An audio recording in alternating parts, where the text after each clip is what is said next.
Hello students, today we will discuss e commerce. आज हम e commerce को discuss करेंगे। देखिए, ई कॉमर्स एक ऐसी फैसिलिटी है जिसके अंतर्गत हम कॉमर्स से रिलेटेड या बिजनेस से रिलेटेड सभी एक्टिविटीज़, जैसे वस्तुओं का चयन करना, उनका सिलेक्शन करना, उनका ऑर्डर करना या उनका पेमेंट करना या बार्गेनिंग करना, अपने गुड्स का एडवर्टाइजमेंट कराना, उनकी मार्केटिंग करना, वस्तुओं की नीलामी करना या फाइनेंशियल ट्रांजैक्शन करना, इन सबको इंटरनेट के माध्यम से घर बैठे ही संपन्न किया जाता है। ये क्रय विक्रय संबंधी सभी कार्य इंटरनेट वेबसाइट के माध्यम से संपन्न होते हैं। ई कॉमर्स द्वारा व्यापार स्टार्ट करने के लिए एक सेलर को जिस मीडियम की सबसे पहले आवश्यकता होती है वो जो होता है वो ई कॉमर्स वेबसाइट होती है। इंटरनेट के माध्यम से व्यापार करने वाली प्रत्येक विक्रेता कंपनी की अपनी एक वेबसाइट होती है जिस पर विक्रेता और क्रय होने वाले जो प्रोडक्ट है और क्रय करने के जो स्टेप हैं, सारी जानकारी उसमें मेंशन होती है। इंटरनेट से जुड़ा कोई कस्टमर जब किसी विशेष वस्तु की ई परचेजिंग करना चाहता है तो वह सर्च इंजन द्वारा या किसी अन्य मीडिएटर के द्वारा उस वेबसाइट पर जा सकता है जहां उसकी नीड की जो वस्तु है बिक्री के लिए अवेलेबल है। वेबसाइट से उसे सेलर का नाम, उसकी कंपनी का नाम या जो प्रोडक्ट है या परचेज करने के क्या रूल्स हैं, क्या टर्म एंड कंडीशन है, वस्तु के मूल्य संबंधी सभी प्रकार की जानकारी प्राप्त होती है। अगर उसे सब कुछ अच्छा लगता है, वस्तु खरीदना चाहता है तो ऑनलाइन ऑर्डर फॉर्म को भर देता है और इस ऑर्डर फॉर्म में उसे अपनी जानकारी जैसे नेम, एड्रेस या जो वस्तु खरीद रहा है, क्रेडिट कार्ड की जानकारी या डेबिट कार्ड की जानकारी भरनी होती है। इस फॉर्म को भरकर वह ऐसा सबमिट कर देता है और इस प्रकार उसका ऑर्डर विक्रेता के डेटाबेस में पहुंच जाता है। ऑर्डर फॉर्म में भरे हुए क्रेडिट कार्ड की या डेबिट कार्ड की जानकारी से वस्तु के मूल्य जितनी धनराशि ग्राहक के बैंक अकाउंट से निकालकर सेलर के अकाउंट में ट्रांसफ़र हो जाती है और ये अमाउंट ट्रांसफ़र जो प्रोसेस है वो EFTS मतलब इलेक्ट्रॉनिक फंड ट्रांसफ़र सिस्टम द्वारा होती है।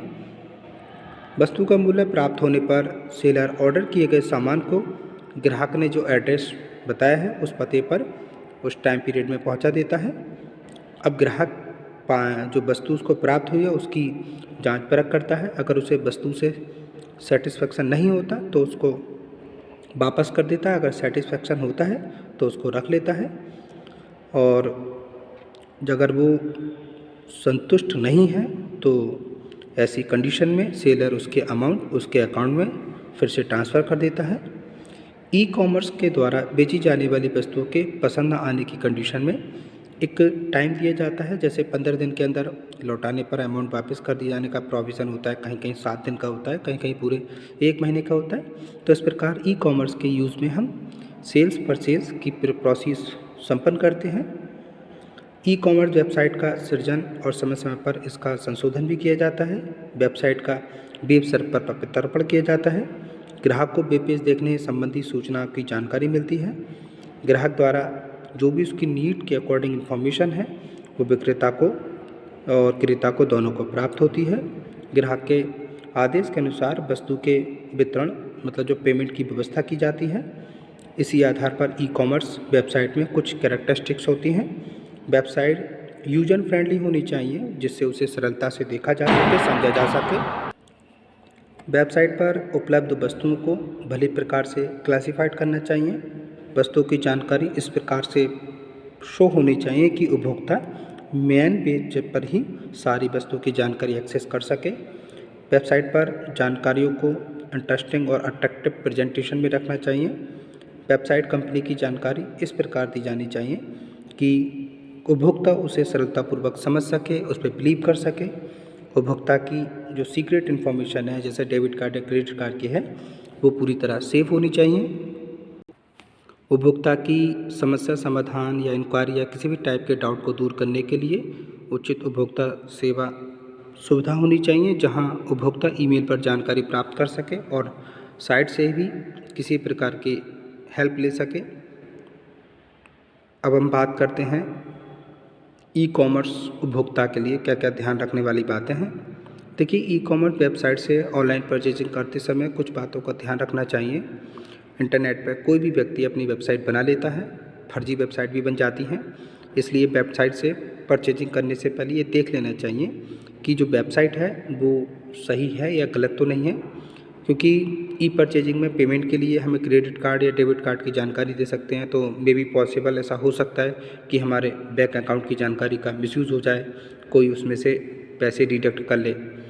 कभी कभी क्या होता है कि वेबसाइट पर जो पिक्चर के रूप में कोई वस्तु दिखाई गई है और उसका जो वास्तविक रूप होता है उसमें काफ़ी डिफरेंट होता है, तो उस डिफरेंस के से भ्रमित हो जाते हैं और वस्तु की जानकारी जैसे उसका मेजरमेंट में देखें, नाप तौल या उसका साइज़ या प्राइस देखें, तो उसको हमें अच्छे से चेक कर लेना चाहिए। उपभोक्ता को ये भी देखना चाहिए कि कंपनी की कस्टमर सर्विस कैसी है। अगर वस्तु के संचालन या यूज़ में कोई प्रॉब्लम आ रही है तो वो क्या उसका सलूशन कर पाएंगे। उपभोक्ता और विक्रेता के बीच जो क्रय विक्रय नियम हैं उनके अंतर्गत होना चाहिए।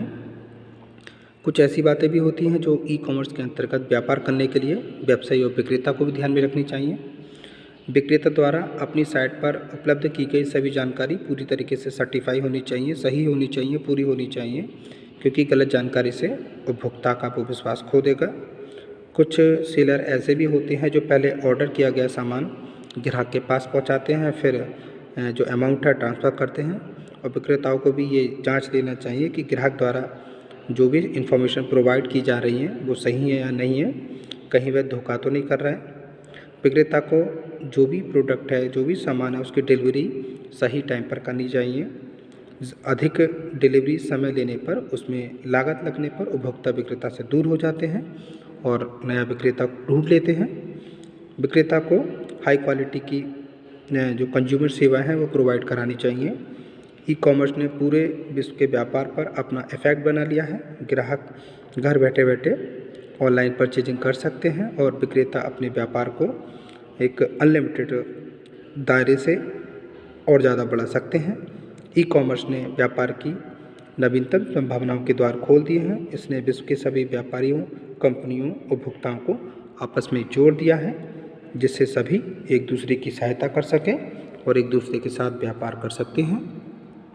अब हम बात करते हैं बिजनेस हब की। देखिए, बिजनेस हब इंटरनेट पर एक वेबसाइट के रूप में अवेलेबल किसी विशेष क्षेत्र का या सार्वजनिक व्यापारिक केंद्र होता है, जहाँ पर क्षेत्र विशेष में व्यापार की भी संभावनाओं की सभी जानकारी और यूज़फुल लिंक होते हैं। बिजनेस हब में किसी क्षेत्र विशेष के प्रमुख व्यवसायों के लिंक होते हैं।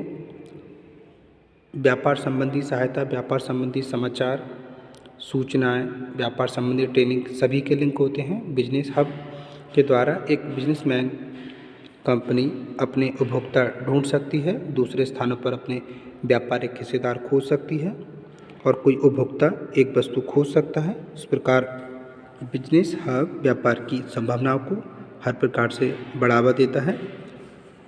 उदाहरण के लिए भारत की एक सॉफ्टवेयर डेवलप करने वाली कंपनी है जो एप्लीकेशन सॉफ्टवेयर डेवलप करती है।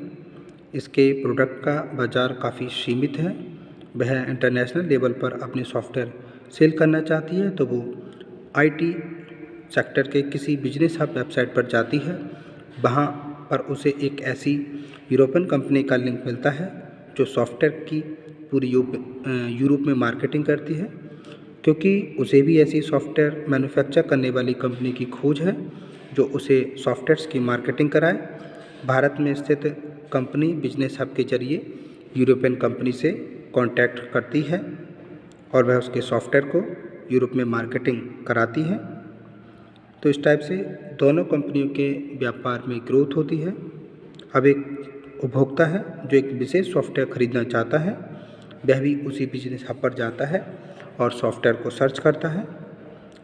वहाँ से उसे उन सेलर कंपनियों के नाम और लिंक पता चलते हैं जो उस सॉफ्टवेयर को सेल करते हैं। जब ग्राहक ऑनलाइन ख़रीदारी करता है, मतलब ई कॉमर्स के द्वारा जब ऑनलाइन परचेजिंग करता है, तो सॉफ्टवेयर को परचेज कर लेता है। और ये बिजनेस हब का एक छोटा सा एग्जांपल है।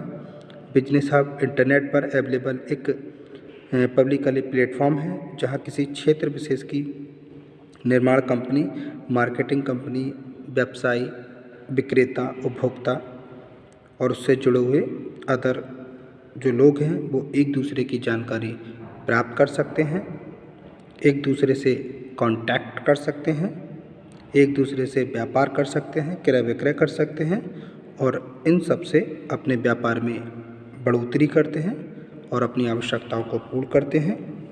बिजनेस हब के उदाहरणों में जैसे www.amazon.com या फ्लिपकार्ट, और ये जो अमेजन है पहले केवल पुस्तकों के क्षेत्र में एक लोकप्रिय बिजनेस हब था, लेकिन अब अमेजन में एक एरो लगा होता है ए से लेकर जेड तक, मतलब यहाँ पे आप ए टू जेड किसी भी टाइप की प्रोडक्ट हैं उनको परचेज कर सकते हैं।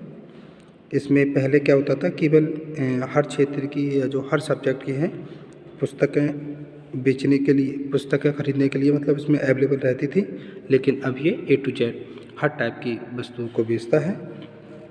और अन्य कंपनियों के ऐसे लिंक भी होते हैं जिससे हम किसी भी टाइप की वस्तु को परचेज कर सकते हैं। इस प्रकार हम आज बिजनेस से रिलेटेड सारी एक्टिविटीज़ जैसे वस्तुओं को सिलेक्शन करना, ऑर्डर करना, पेमेंट करना, बार्गेनिंग करना, तो ये सब हम इंटरनेट के माध्यम से घर बैठे ही संपन्न कराते हैं। और ये जो क्रय विक्रय संबंधी सारे कार्य इंटरनेट वेबसाइट्स के माध्यम से ही संपन्न होते हैं। ई कॉमर्स से हम व्यापार शुरू करने के लिए विक्रेता को एक मीडियम की ज़रूरत होती है जिसको हम ई कॉमर्स वेबसाइट कहते हैं, और इसी के माध्यम से व्यापार करने वाले हर विक्रेता कंपनी की अपनी एक वेबसाइट होती है जिस पर विक्रेता क्रय होने वाले जो प्रोडक्ट हैं और क्रय करने के जो स्टेप हैं सभी जानकारी उसमें मेंशन रखते हैं। इंटरनेट से जुड़ा कोई भी कस्टमर किसी विशेष वस्तु की अगर ऑनलाइन परचेजिंग करना चाहता है तो वो इन सर्च इंजन के माध्यम से उन वेबसाइट पर जाकर अपनी वस्तुएं खरीद सकता है। Thank you very much students.